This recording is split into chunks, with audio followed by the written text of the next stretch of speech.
Chapter 1. It's a beautiful day. The weather is good. The birds are singing, the grass is green, and there are flowers everywhere.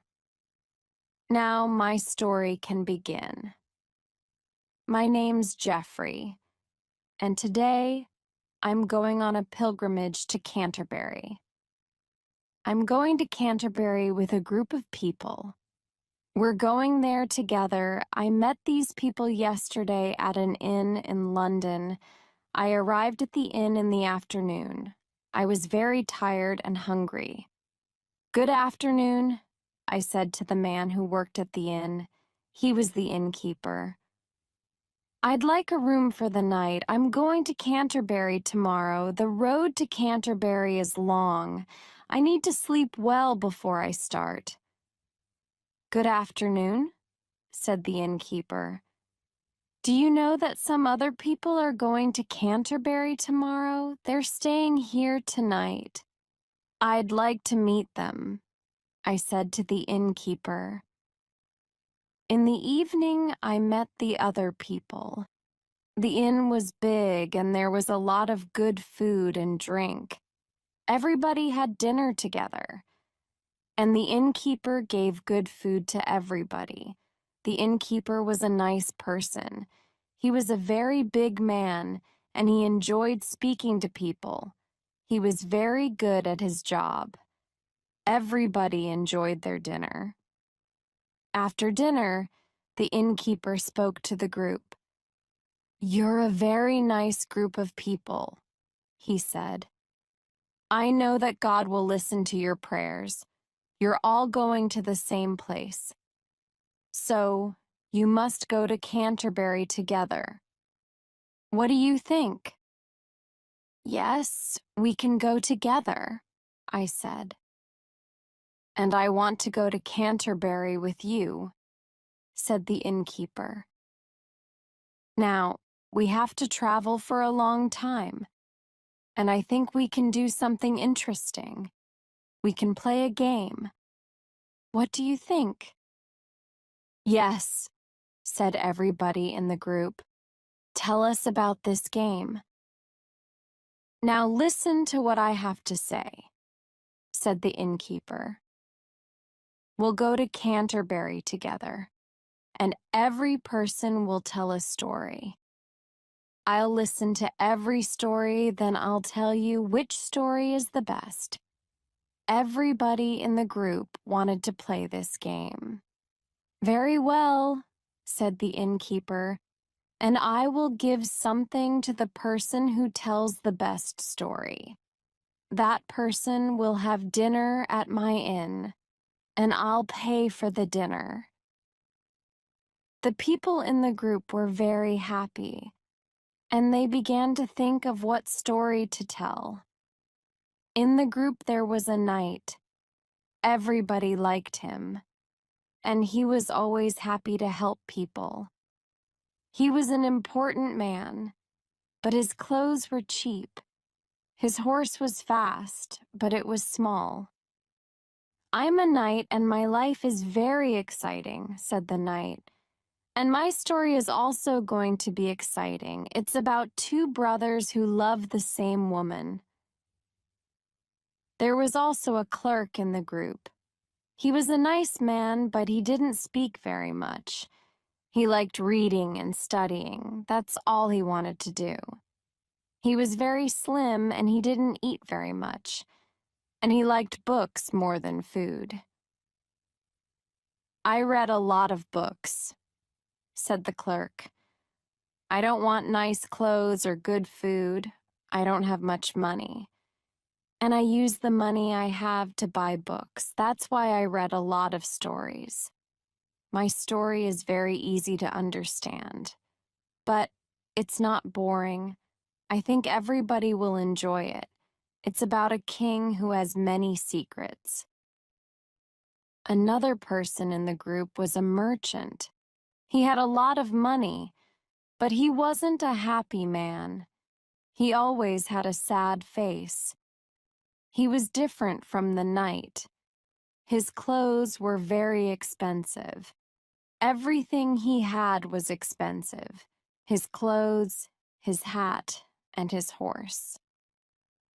"I have an important business," said the merchant, "and I have a lot of things to do. But I'm not very happy with my life, and that's why my story will be sad. It'll be about an old man who can't see. I also have to tell you about another man. He was a Franklin.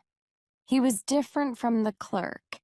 He was very rich and important, but he didn't have a business.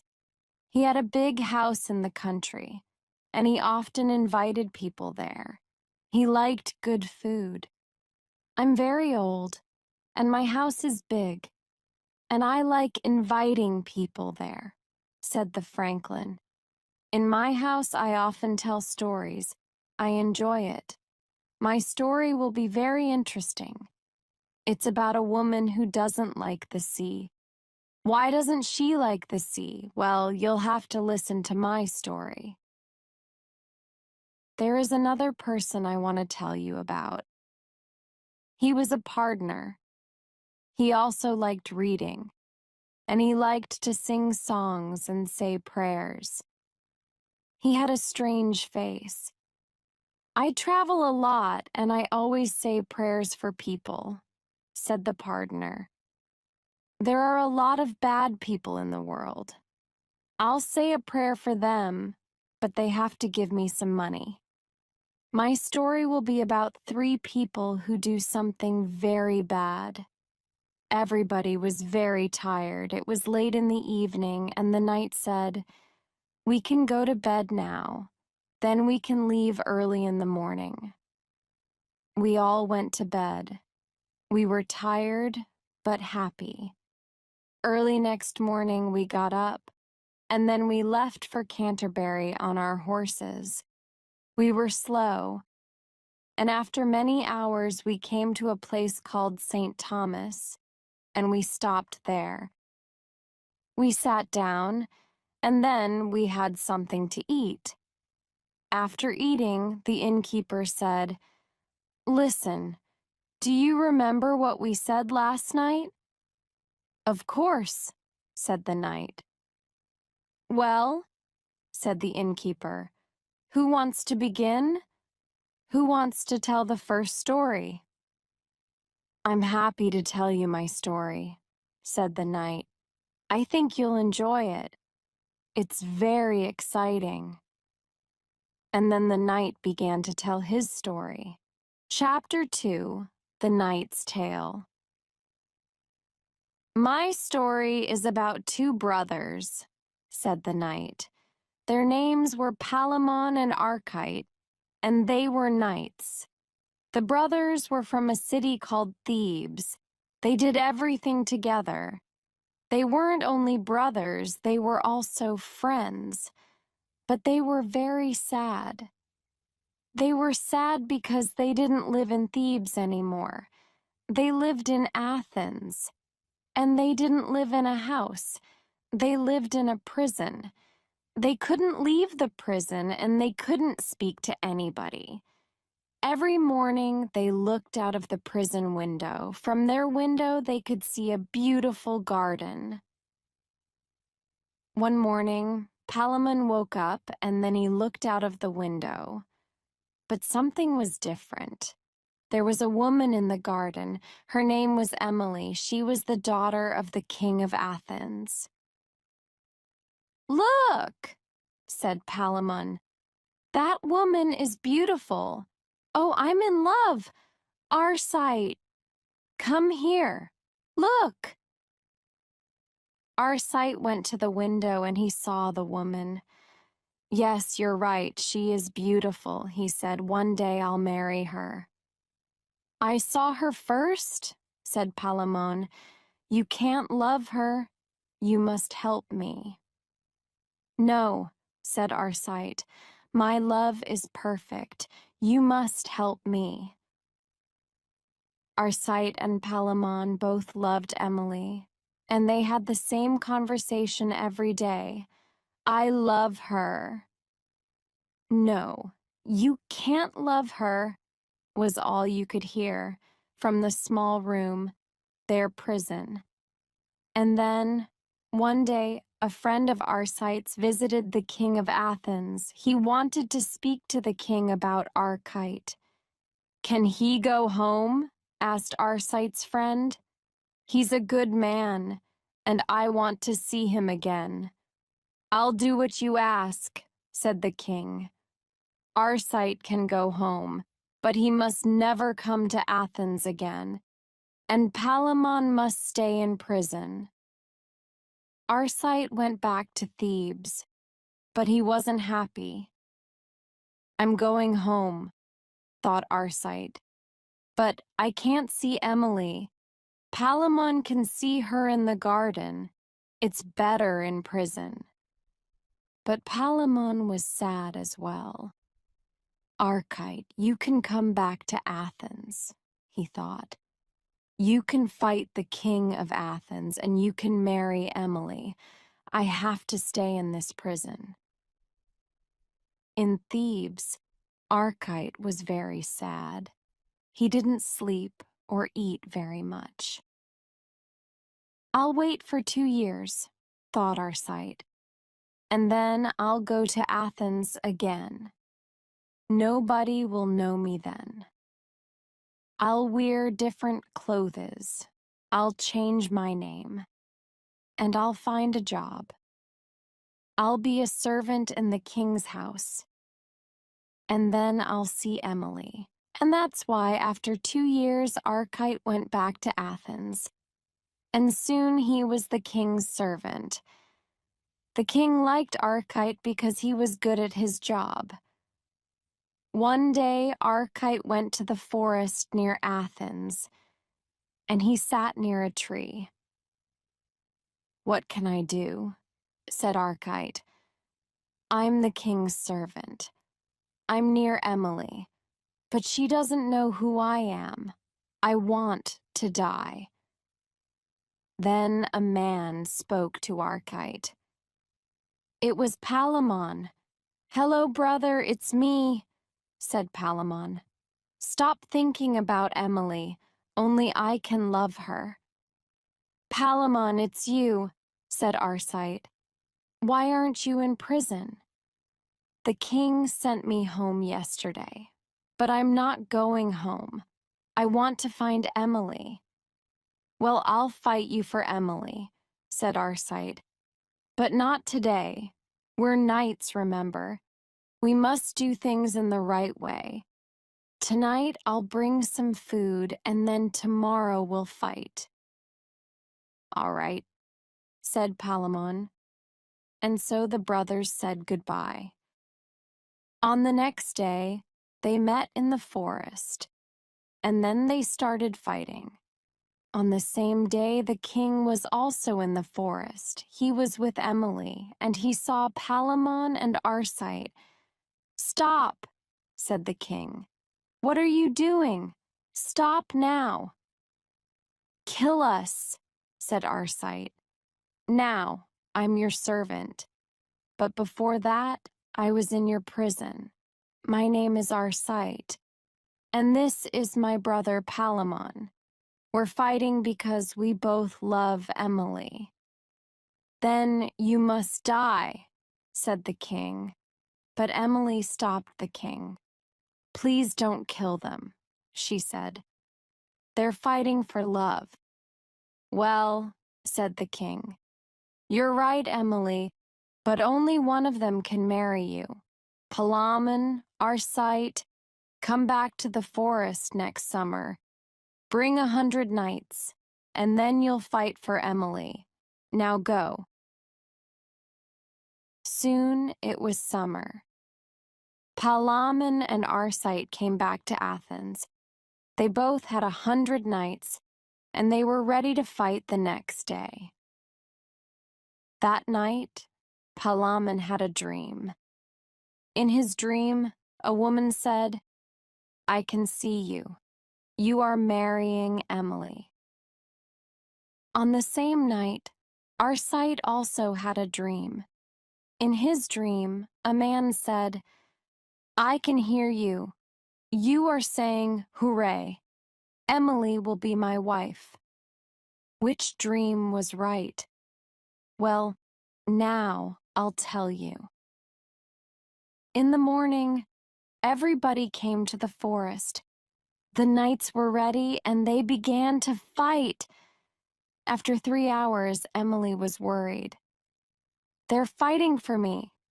Who's going to be my husband? When will they stop?" And then, after many hours, they did stop. Palamon was very tired. "Stop," he said. "I can't fight anymore." "Stop fighting," said the king. "Arcite will be Emily's husband." "Hooray!" said Arcite. "I'm very happy. Emily will be my wife. I must go to her and—" But then Arcite stopped speaking. He didn't feel well. People came to help Arcite. "I'm not well," said Arcite. I can't feel anything. I'm dying. This is the end. Goodbye, Emily, my love. Goodbye, Palamon, my brother." And then Arcite died. Soon it was winter, and the king called for Palamon and Emily. As you know, Arcite died last summer, and it was very sad, said the king. "Emily, I want you to be happy. Palamon, you must marry Emily. It's the right thing to do." "Thank you," said Palamon. "Arcite was a good knight. He was my dear brother. But we had to fight for love. Emily, I know we'll be happy together, but we'll never forget my brother. He died for love." Chapter 3. The Clerk's Tale. The clerk was the next person to tell his story. "I have an interesting story," he said. "It's about a king called Walter. He was the king of Seleuce in Italy. Walter wanted to marry a woman, but only he knew the name of this woman. It was a secret. The woman's name was Griselda. She was young and beautiful, and she was very nice. She was very poor, and she lived in a small house with her father. She cooked and cleaned for him every day." "And now I'll tell you their story," said the clerk. One day, Griselda was at home with her father. "Today is the day," said Griselda. "Today we'll know the name of the king's wife. Who will it be? It's very exciting." "I think his wife will be a rich woman," said Griselda's father. But Griselda's father was wrong. And soon he heard somebody at the door. Griselda's father opened the door, and he saw Walter, the king of Seleuce. "I want to speak to you. I want to marry Griselda," said Walter. "Griselda? My Griselda?" said the father. "But this is strange. We're poor, and you're the king. Why do you want a poor wife?" "That's not important," said Walter. "She's the woman I love. Can I speak to her?"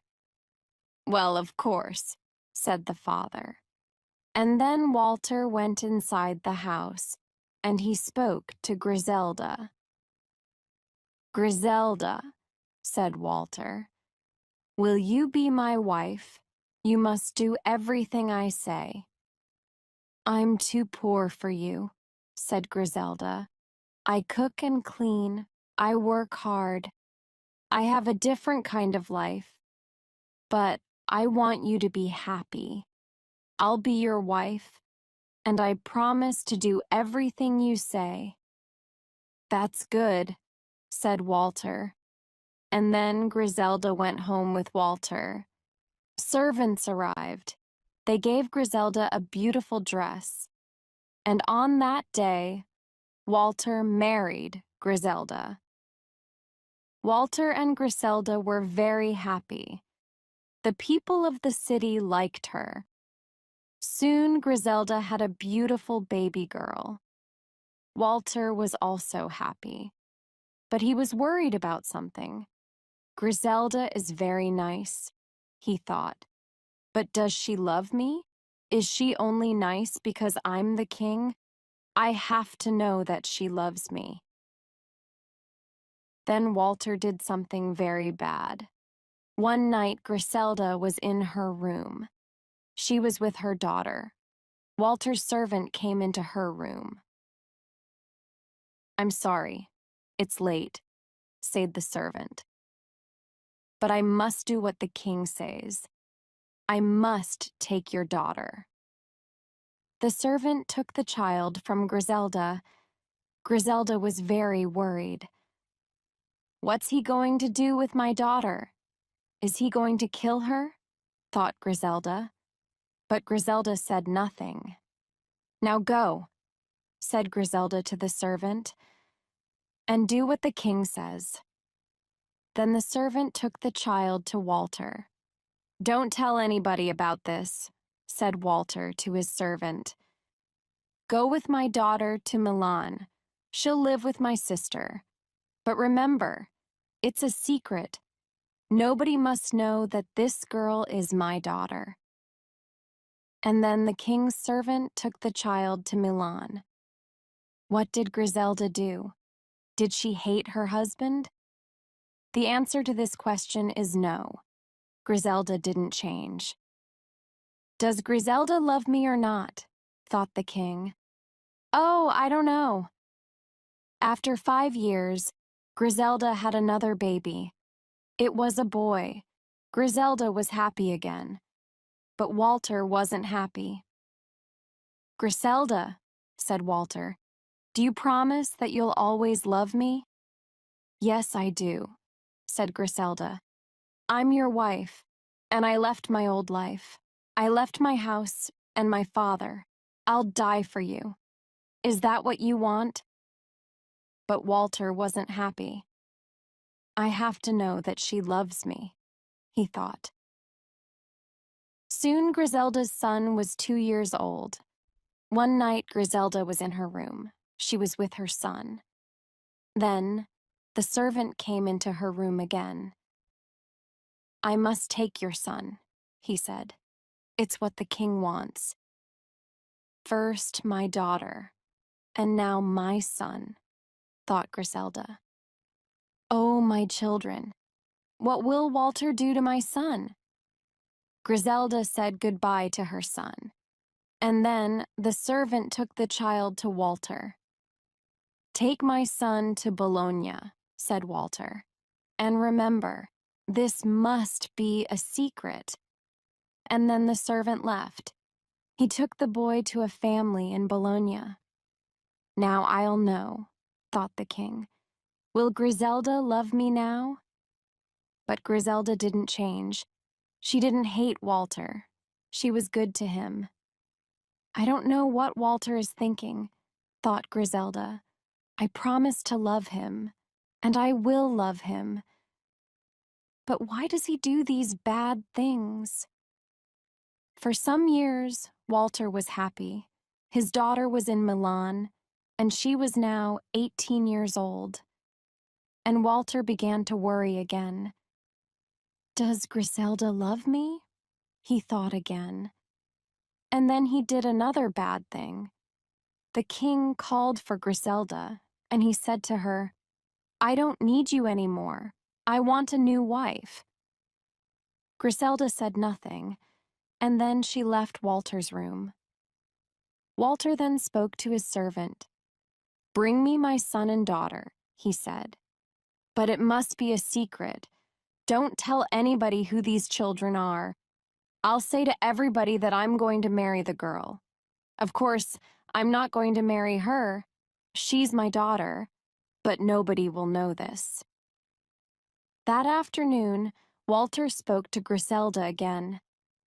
"Griselda, a poor woman can't be my wife. I was wrong," he said. "My new wife is arriving. You must go back to your father's home. Leave your clothes here. I'll give them to my new wife." "Thank you for everything," said Griselda. "I'll go home to my father. He's old. I want you to be happy with your new wife." And then she left the room. The king was very sad. "I hate doing this," he thought. "I love her so much, but I must know that she loves me." The next day, Walter went to Griselda's house. He wanted to ask Griselda something. "Griselda, as you know, my new wife is arriving," said Walter. "I need somebody to clean her room. Will you help me?" "I'll be happy to help," said Griselda. And then she went to Walter's house. She cleaned the rooms, she made the beds, and she washed the plates. That morning, Griselda's son and daughter arrived. When Griselda saw the girl, she thought, "She's beautiful," and she thought of her daughter. "My daughter is the same age," she thought. And when Griselda saw the boy, she thought of her son. "The boy is so clever. My son is the same age." Of course, she didn't know that they were her children. When Griselda saw the king, she said, "That girl is very nice. She's beautiful. Be nice to her.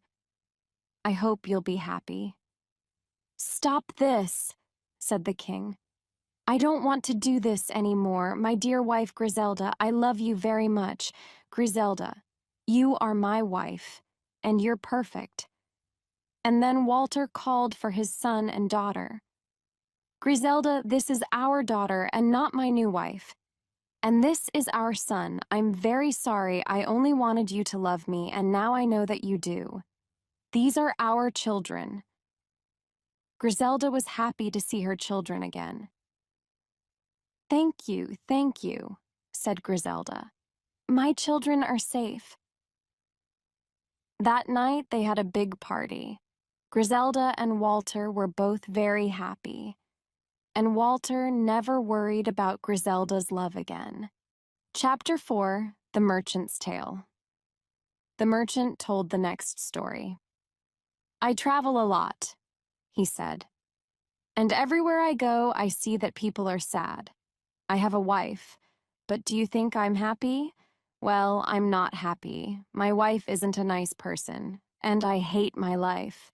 I want to tell you a story about a husband and wife. It's a story about a rich old man. His name is January. January wanted to find a wife, and he asked his friends to help him.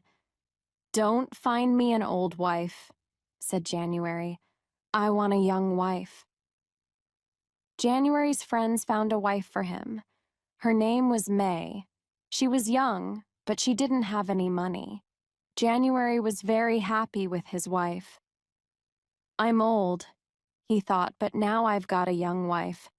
I won't have any more problems, and May is very beautiful.' May was beautiful. It was January's servant. His name was Damien. Damien thought of May all the time. He didn't sleep very much. He didn't want to eat. He loved May. And now, he had to see her every day, with January. Soon, Damien wasn't well. He didn't want to go to work anymore, and he stayed in bed. In bed, he wrote a letter to May. Then he put the letter in a small bag. That evening, January went to dinner. "Where's my servant Damien?" he asked. "Damien isn't well," said another servant. "He's in bed now." "I'm sorry about that," said January. "He's a good servant. He works hard. I want to speak to him." After dinner, May and January visited Damien. May went to see Damien first. She sat next to him. "How are you?" asked May. Damien didn't say anything. He took the letter out of his bag, and then he gave the letter to May. "Don't speak to anybody about this letter," he said. When May was at home, she read Damien's letter. It was a love letter. May didn't know what to do. Damien doesn't know my secret, she thought. I love Damien, but he is poor, and my husband is rich. How can I help Damien? I want him to be well again, thought May. May wrote a letter to Damien, and then she visited him again. She gave Damien the letter. "Get well soon, Damien," she said, and then she left. Damien read the letter. The letter changed him. Soon he was well again. The next morning, Damien got up. Now he was happy. Now he wanted to go to work. January had a big house, and he had a beautiful garden.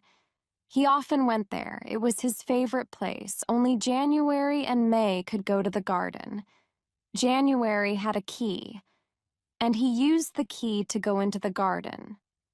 One day, January was in his garden. He looked at the trees and the flowers. It was a beautiful day. The weather was perfect. But January didn't feel very well. "Help, help," said January. I can't see anything. I'm blind." It was very sad. January couldn't see anymore. May went to the garden, and she took January back to the house. January stayed in his room for 2 months. He didn't want to go out, and he often thought about May. What about May? He thought. Now I can't see my beautiful wife. What is she doing? I can't see what she's doing. Does she love me? I know what I'll do. I'll tell her that she must always stay in the house. We'll stay here together. The next day, January said to May, "You must always sit next to me. Then I'll know what you're doing. Sometimes we can go to the garden, but we must go there together." Now it was May who was sad. Her house was her prison, and she thought more and more about Damien. Damien was also sad. I can't speak to May, he thought. January is always there. I must do something. I need to speak to May. May and Damien often wrote letters to each other. They wrote about their love. But Damien wanted more. He wanted to speak to May. He wrote a letter to her. In the letter, he wrote, May, take a key to the garden, and then give the key to me. January has a lot of keys. Then tell January that you want to go the garden. Do it now. Damien gave the letter to May, and May did what Damien asked. She gave him the key. Then Damien went to the garden, and he waited there for January and May. Soon January and May were in the garden. January was happy again. I'm old and I can't see, he said to May. But I have you, my love. I love you so much, and I want to show you how much I love you. Tomorrow I'm going to give you all my money, and this house, and this garden. January, what are you saying? Said May. You're the only man in my life. But of course, there was another man in May's life, and that man was Damien. And now she saw Damien in the garden. I'm hungry, said May. I want to go to the apple tree. Then I can eat an apple. Wait here. But May didn't want any apples. She didn't go to the tree. She ran to meet Damien. January waited for May. He didn't know where she was. Now she was with Damien. But then everything changed. I can see again. I can see, said January to himself. How is this possible? He thought. January didn't understand. I must tell May. She'll be so happy. And so, January looked at the apple tree, but May wasn't there. Where's May? Thought January. And then he saw her. But he didn't only see May. He also saw a man. Who are you? What are you doing? Leave this garden now, said January. Damien and May looked at January. I think he can see us, said Damien. And then Damien ran. He was very fast and soon he was outside the garden. Then May ran to speak to January. What is it, my love? She asked. I can see now. I was so happy. I wanted to tell you. And then I saw you with a man. I think I saw you with somebody. You can see again, said May. I'm so happy. But what are you talking about? A man? You can look everywhere in this garden, but you won't see a man because there is no man. I was excited that I could see again, said January. I think I saw something that wasn't there, but I thought there was somebody with you. There was no man, said May. Nobody can come into the garden. I want to go back home, my love. Then you can sleep. You're tired.